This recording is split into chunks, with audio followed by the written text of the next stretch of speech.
When a person has the opportunity to be on the cover of a magazine, it seems like it's going to be a great opportunity.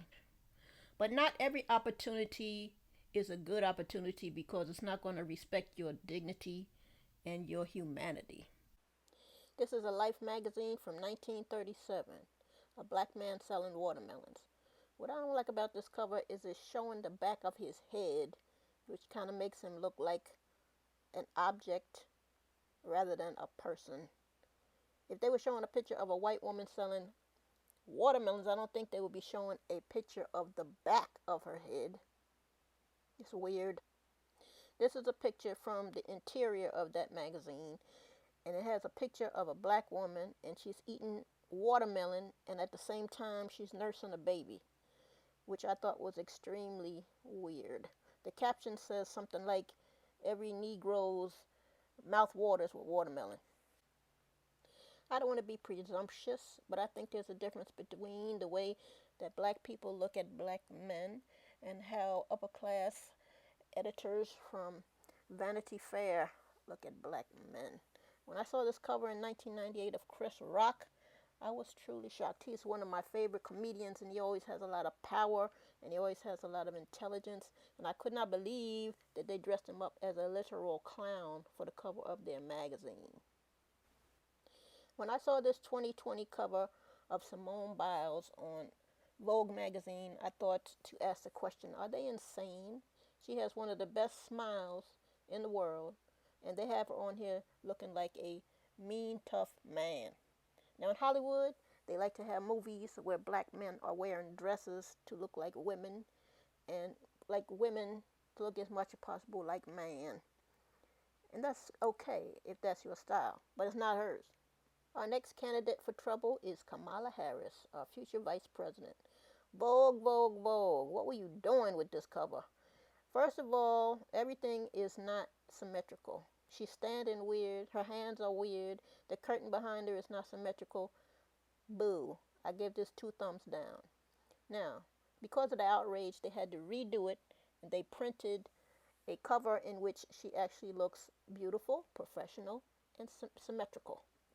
See what I mean about intent? Look at this Annie Leibovitz picture from the 80s of Whoopi Goldberg. To me, it's like monkey. It's giving monkey. Now look at this picture that Annie Leibovitz took of Bette Midler. You can see that she actually sees Bette Midler as being a woman. Vogue, Vogue, Vogue. Vogue magazine, British Vogue. What in the heck are you doing? This is a picture of African models from Vogue magazine, British Vogue magazine in February of 2022. They are all looking miserable. They're all dressed in black. They all got bad wigs. The background is gray. They look miserable and sad. That's how they want us to see Africans, like they have them starving in commercials and stuff. In real life, let's see the beauty of the real African woman.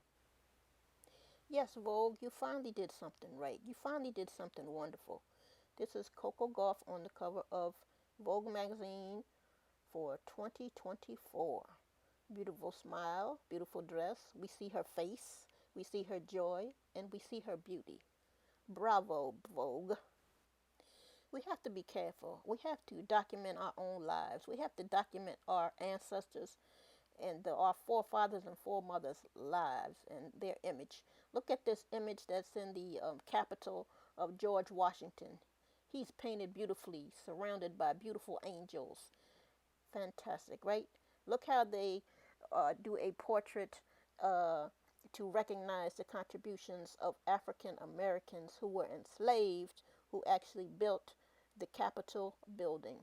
Now, this is supposed to be the sandstone slave labor commemorative marker, which was put out in 2012.